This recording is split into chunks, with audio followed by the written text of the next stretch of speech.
Praise the lord. దేవుని నామానికి మహిమ కలుగును గాక. మార్చ్ 3 ఈరోజు మనం నేర్చుకోవాల్సిన పాఠం ఈ కింద ఉన్న వీడియోని ఒక్కసారి చూడండి.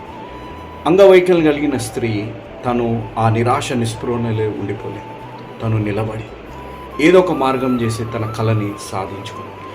ఈరోజు నా జీవితాల్లో ఆధ్యాత్మికంగా, శారీరకంగా, మానసికంగా ఏదో ఒక వైకల్యం మన జీవితాల్లో మనం కలిగి ఉన్నాం.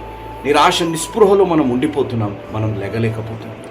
కానీ ఈ మాసంలో మీరు గుర్తుపెట్టుకోండి, నీ జీవితం, నా జీవితం, వైకల్యం కలిగిన జీవితాన్ని తిరిగి పునరుద్ధాన అనుభవంలోకి నడిపించడానికి వచ్చిన యేసయ్య నీతోడు నాతోడు ఉన్నాడు.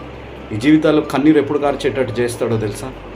ఆనందంగా బాష్పాలుగా మార్చేటట్టు చేయగలిగిన దేవుడు నీ దేవుడు, నా దేవుడు. ఆ దేవుడు ఈరోజు నువ్వు దేని కొరకైతే నిరాశ నిస్పృహలో కన్నీరు కారుస్తున్నావు, ఈ స్త్రీ ఏ విధంగా నిలబడి తను కన్నీరు ఆనంద బాష్పాలుగా మార్చేటట్టు చేశాడు, నీ జీవితాల్లో దేవుడు ఆ కార్యం చెయ్యునుగాక. ఆమేన్.